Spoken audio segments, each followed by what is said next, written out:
back to the Purrcast. It is after the Panthers preseason game versus the Jaguars, and I'm joined by a special guest, Mom, Dr. Sarah Hokinson. Hello. And spoiler alerts about the game if you haven't seen it yet. Just saying. That's true, but hopefully you have. And just going to do an overview what we saw, what was exciting about the game. So first off, Panthers absolutely cooked the Jaguars 34-17, and it was never really close from the start.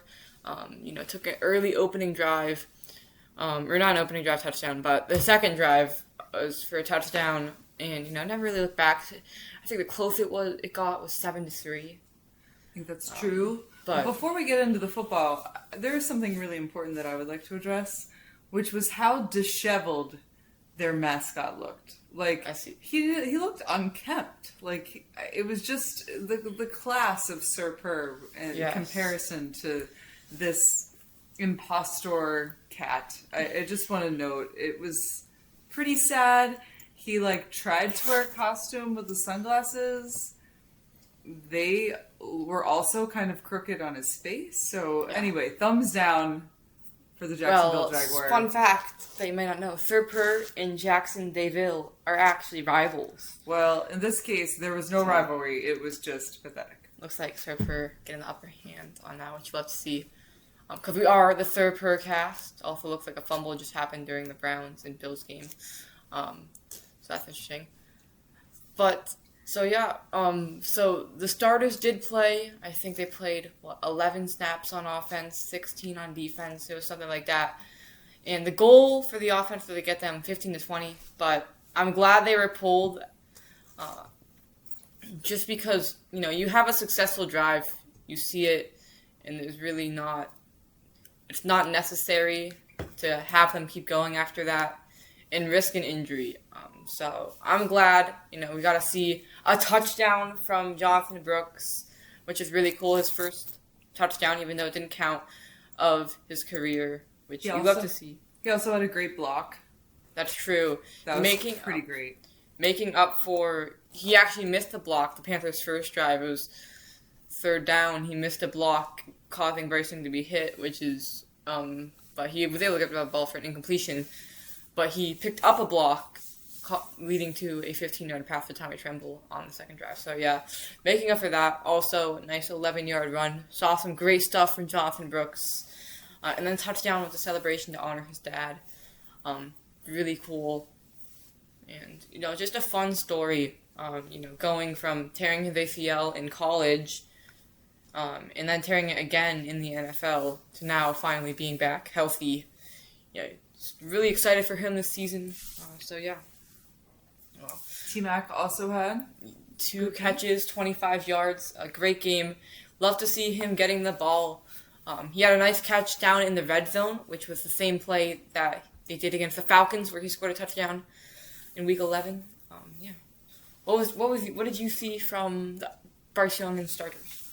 Well, I thought BRYCE Young looked very poised. He also had in the first, I think it was the first drive and not the second drive, just the craziest dodge. It looked like he was going to get sacked at around the 30-yard line, and then just out of nowhere, he took one step and the defender fell on the ground. So showing a lot of agility. I felt like he looked very crisp with his receivers. They had good timing.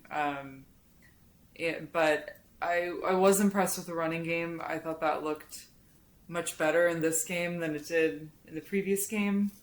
And in general, I thought they looked great. I think your defense tightened up. They were a little loose. They let a couple of long passes and long plays go, but in general, I thought they looked pretty good. Agreed. I think having Jamie Lewis and Robert Hunt back at the starting offensive guard positions helped a lot. Tommy Tremble is one thing I want to talk about. Just really, really good blocker, especially downfield. Had a great block on Jonathan Brooks' run, another good one. So I don't think he gets enough credit for that. Big asset in the rushing game as a blocker. But BRYCE Young, first play of the offensive theories, avoiding a sack and then hitting Tommy Tremble for a 6-yard gain is just a really good play. I agree. You have to see that out of Bryce Young, but it's not something he hasn't done before. And when he did get hit, when Jonathan Brooks missed the block, I mean, it is just remarkable given his size.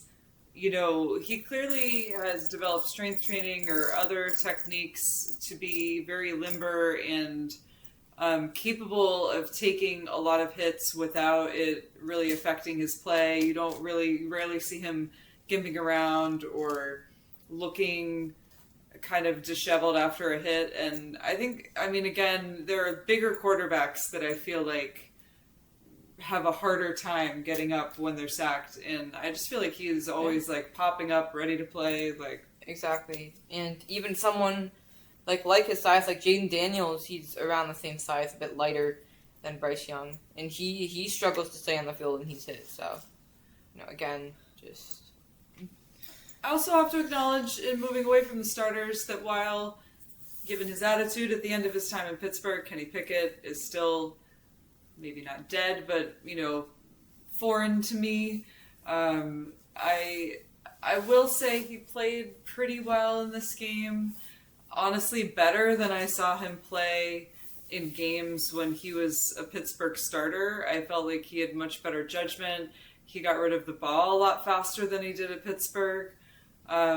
So he is looking like a very strong backup for Bryce Young, and probably a good addition for the Panthers, even if I don't like the way he ended things in Pittsburgh. But I have to acknowledge it was good gameplay. Yeah, and a bit of a rocky start for Kenny, but definitely brought it back. 15 of 25 for 177 yards, I think. Pretty decent game all around, but rocky start, I think, for that first team, but they got going, and anytime you put up 35 points, it's a success for the offense. What are you hoping to see in the next preseason game? Now that you've seen this one, what are you hoping the last preseason game will bring? Well, I'm not sure yet because we don't have any word on if the starters will be playing, but I'm going to go on assuming they aren't, considering Coach Canales the previous year had this exact same schedule for the starters. But I'm just looking to see just good play calling. Obviously, still looking for that, and then obviously just some of the guys on defense, like the rookies, like Lee Hunter. He was in quite a decent amount. He had a nice on a nice TFL, and just I think playing our brand of football, just the physicality on defense and efficiency on offense. I will say so far in the preseason, your play calling has been better than I felt it was at points last season. They've taken some interesting chances, which is exactly what you want to do in the preseason. I feel like they trust Bryce Young and honestly Kenny Pickett to pass the ball, and so you're not always defaulting to a running play that's not going to go anywhere. Yeah, I completely agree with that. I think you can clearly tell Bad has a lot of trust in Bryce. Whatever the situation is, this game definitely was much more run based than I think the previous ones have been. But not mad at that at all. It was working well. Great run from Trevor Achane, Jonathan Brooks, Anthony Tyus, and AJ Dillon. Everyone pretty much involved in the run game. Had a successful day. And Bryce Young had someone blast from the past on the field, isn't that right? That is true. Bryce Young got to, he wasn't on the same team, but C.J. Williams, a receiver who played with Bryce Young at Mater Dei, was playing for the Jaguars. In the first couple, he was with the second team, I think. It's cool. They saw them hug at the end of the game, so they caught up, which was pretty cool. Kenny Pickett had 137 yards, but I was right about the completions. And notably, the game ended at the 2-minute warning of the fourth quarter because there was lightning in the area, and the score was sufficiently Out of reach. Out of reach, so they did the right thing and ended the game early instead of making the fans sit there for 30 minutes. Especially because we already had the ball, too. And right. I'm assuming Jacksonville, I don't see why they would use their timeouts to stop any of them. But, speaking of which, if we were to be in that 2-minute position, I think it would be just cool. It's an opportunity to run a 2-minute drive. Again, just to see what your 2-minute offense looks like. And I think a lot of teams in the preseason, they just try and win the game. But, since it's preseason, I just don't see the drawback, maybe besides injuries, but you're already playing in a preseason game, so you're already this far in, of doing a 2-minute drive. Yeah, I feel that way actually about the difference between extra points and going for 2. Like, I feel like in the preseason, in the third and fourth quarter, you should just be going for 2 after every touchdown to try to practice different plays, because I feel like now in the NFL that is a more utilized strategy, but they don't really ever practice it in the preseason. Yeah, that's a very interesting point, and honestly, I completely agree, especially with, the first team. You want to see what that looks like. But, I'm sure they get a lot of practice with that in practice, just running those plays. But, you always want to see what that looks like in a real game, and I agree. We already know about Ryan Fitzgerald's capable. He had a 61-yard field goal yesterday. Pretty impressive. I was excited to see that. That was cool. Also, in yesterday's podcast, I talked about who needs to perform in order to make the 53-man roster in this game. And John Mechie was on that list, and he did not disappoint. 77 yards, 6 receptions, I think. He played really well, had some great plays, really connecting with Kenny, too. You could definitely see a connection there. And, just overall, he didn't score a touchdown like he did against Buffalo, but connecting. But the touchdown went to Rock Taylor on a really good throw from Kenny Pickett, if I do add, and a good consecration catch for a 16-yard play. That was pretty nice. Overall, very positive game. Very fun to watch. Exactly. The other thing, the turnovers. Carolina, we played a very clean game in terms of turning the ball over on offense. And the defense forcing 2 turnovers. Devonta Smith, I think, knocked a fumble out. And then Cam Gill with the recovery. And then Shaw Smith-Wade with a diving interception. That was really an electric play. Great feat of athleticism from Shaw. Super, super exciting. And, that was one of the things I wanted to see out of this game was just the turnovers and, the first team offense looking good. And both of those things happened. We were just really firing on all cylinders. I think executed very well. Definitely a very successful game. And as Bryce Young said, it's a step in the right direction. We're wishing Leggett a speedy recovery from his twisted ankle. He's in a boot right now. Don't know if he's going to play this week. I forgot. Well, that was for this week. So, fingers crossed. Great. Thank you for bringing up the other thing I forgot to talk about, which was the injuries. There's definitely some speculation on if Xavier was going to play from being rolled up, as Canal said, against the Jaguars in the joint practice. He's going to be back for week 1 without a question. And then also Devin Lloyd, Jalen Phillips, I think Derek Brown and J.C. Horn. All of those guys, they were just held out. They had some soreness, but it was all just precautionary. And then also Cam Jackson, Will Lee, Caleb Evans, Haynes King. There might have been one other player, but I can't remember. They were held out. Just those were more long-term injuries. Cam Jackson with a concussion also happened against the joint practice. If you haven't been keeping updated. But yeah, Mom, what do you think your favorite play was of the preseason? Oh my gosh, Well, I think. I would say as far as the Panthers go, I thought Bryce Young's passing game were some of the most impactful to kind of kick things off with the starters. I mean, I was excited for Jonathan Brooks, so like my favorite play of the game was his 1-yard touchdown because I felt like it was very meaningful for him with his comeback and the tribute to his dad and the way the team was celebrating and happy for him. So, I mean, I thought that was really cool. But I do think, again, I like the fact that the Panthers are passing more. I think to be competitive with the high-end teams in the league, you have to feel more confident calling passing plays than you all did last season. So I feel like I was most excited about those. My favorite play of yesterday in an otherwise pretty terrible Steelers game was Drew Allard did have a pretty baller throw. He was in the process of getting hit and he let the ball fly and it was just a perfectly placed ball and I think it was something like 50 yards. So that was pretty cool to see. I continue to be excited about him, but my Steelers were not exciting, and this was not a Steelers podcast, so yes, I see. We do not have to talk about that disaster of the game. But that was my favorite play so far. The Panthers do play the Steelers in week 16, so we will be there. Always keep an eye on your. It will be cold, but our hearts will be warm and full of love for our teams and each other, even though we will be on opposite sides of our cheering. I see. Yeah. Wow. I will have the crowd on my side. Well, I mean, that just means more fans are going to be upset. Well, the other thing I wanted to bring up, the pass rush, Pat Jones got a sack. Just another emotional moment for this team.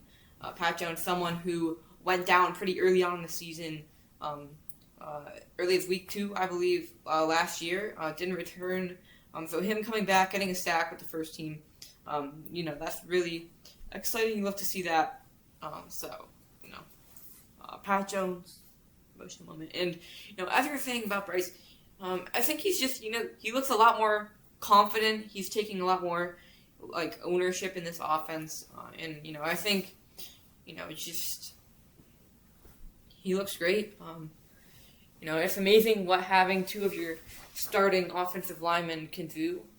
And just, again, the familiarity finally has some pieces that were not new from last year. So, you'd love to see that. I completed a team action in Coker, Tommy Tremble. I think that's everyone he completed too. He only completed 5 passes. He completed to Coker once, Tremble, T-Mac twice. Maybe there's one other one that I'm forgetting, but overall, just great day he completed a Tremble twice. I forgot about that 15-yard play. Well, I do think the Panthers have made maybe an error that will work in Bryce Young's favor in terms of not extending his contract before the start of the season. I think they were waiting to see if he keeps with his upward, momentum and trajectory, but I actually think that it's not going to work in their favor in terms of they're going to end up paying him a lot more than I think they would have if they had extended him before the season, because I do think he is showing a lot of promise to have a great season. On the flip side, I think Baker Mayfield is not going to have a good season, and so the fact that he doesn't have a contract right now, I think is going to work against him. So kind of interesting to see those 2 quarterbacks, same division, but I think they're going to have very different contract negotiations at the end of this season. Well, the Panthers did extend Bryce Young. They picked up his 5th-year option, so but they could have. Well, they could have actually given him another contract, right. But he was technically extended in a way. I think Bryce Young deserves as much money as, some of the better quarterbacks in the NFL. But I don't think Bryce Young is the type of player to get in a dispute over a contract. I think he's someone that would just leave that to his agent, whoever they are. I'm not worried about Bryce Young holding out. And again, when 2027 happens, or even if we extend him after this season, which I hope we do, I think Bryce Young, he's definitely gonna. I think you're right. He's definitely gonna deserve more money than we probably would have offered him now. But anyway, very exciting game. It was very fun to wake up and have breakfast with the Panthers this morning. Yeah, I agree. I think my favorite play, probably the interception. Oh, pretty great interception. Shaw Pretty nice diving pick. But yeah, I think overall, just the team looked great. Jimmy Horn Jr., he looked really good, had a nice 39-yard run. Yeah, just all around, I think, we were just beating them at every phase of football. And yeah, I also have to give a shout out to the Jaguars commentating crew. They were very unbiased in terms of they actually acknowledged that there was another team the Jaguars were playing and actually said the names of Panthers players. Unlike some broadcasting stations like the Bills and the Patriots. So maybe there's an AFC East theme going on. But yeah, I think that's it. Go Panthers. Keep pounding. See you guys tomorrow. And it's a great win. And hopefully can carry this momentum over to Houston. Or I guess to Charlotte.